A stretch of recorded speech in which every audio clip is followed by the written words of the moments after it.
ఈ రోజుల్లో చిన్న మొత్తాలకు ఆన్లైన్ చెల్లింపు చాలా సాధారణ విషయంగా మారింది. వెంట క్యాష్ తీసుకెళ్లాల్సిన అవసరం లేకుండా ప్రజల జీవితాలను సులభతరం చేసే డిజిటల్ పేమెంట్స్. దేశంలో చాలా మంది ఇప్పుడు యూపీఐ ద్వారానే చెల్లింపులు చేస్తున్నారు. కానీ దీంతో పాటు సైబర్ నేరాల కేసులు కూడా రోజురోజుకు పెరుగుతున్నాయి. ప్రజల ఫోన్ల నుంచి ఏదో ఒక మార్గంలో సొమ్ము కాజేస్తున్నారు. దీన్ని దృష్టిలో ఉంచుకుని national payment corporation of India April 1, 2025 నుండి కొత్త నియమాన్ని అమలు చేయాలని నిర్ణయించింది. దాని ప్రకారం ఈ మొబైల్ నెంబర్లలో యూపీఐ సేవలు నిలిపివేస్తోంది. అయితే యూజర్లు వెంటనే ఈ పని చేస్తే డిజిటల్ పేమెంట్స్ ఆగిపోవు.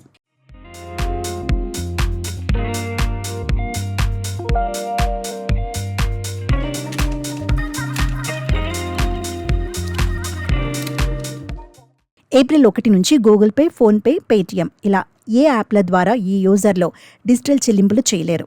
కొత్త నిబంధనల ప్రకారం యూపీఐ సర్వీసెస్ వాడే ప్రతి ఒక్కరూ తమ ఫోన్ నెంబర్ బ్యాంక్ ఖాతాలో తప్పక లింక్ చేసుకోవాలి.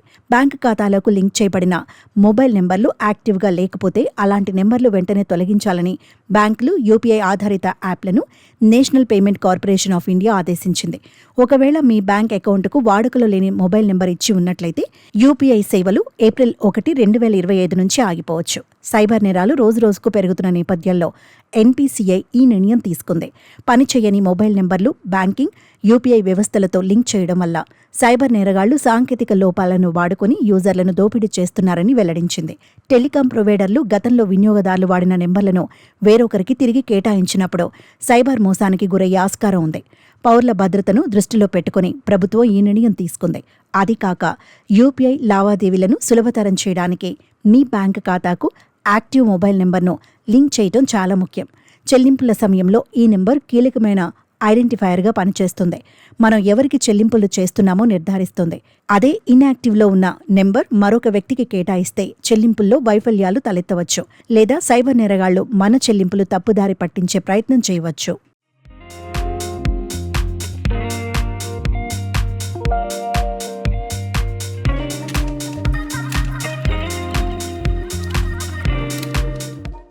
మీ అకౌంట్ క్లోజ్ కాకుండా ఉండాలంటే మీ బ్యాంకు ఖాతాకు లింక్ చేసిన మొబైల్ నెంబర్ యాక్టివ్గా లేకపోయినా లేదా చాలా కాలంగా రీఛార్జ్ చేయకపోయినా ముందుగా ఆ నెంబర్ ఇప్పటికీ మీ పేరుతో యాక్టివ్గా ఉందో లేదో నిర్ధారించుకోండి. మీ టెలికాం ప్రొవైడర్ ఏదైనా జియో, ఎయిర్టెల్, విఐ లేదా బిఎస్ఎన్ఎల్ వంటి నెంబర్ను కలిసి తనిఖీ చేసుకోండి. యాక్టివ్గా ఉంటే సరిపోతుంది. లేకపోతే వెంటనే రీయాక్టివేట్ చేయండి. మీ పేరుతో లేకపోతే వెంటనే కొత్త మొబైల్ నెంబర్ని మీ బ్యాంక్ ఖాతాకు లింక్ చేసుకోండి.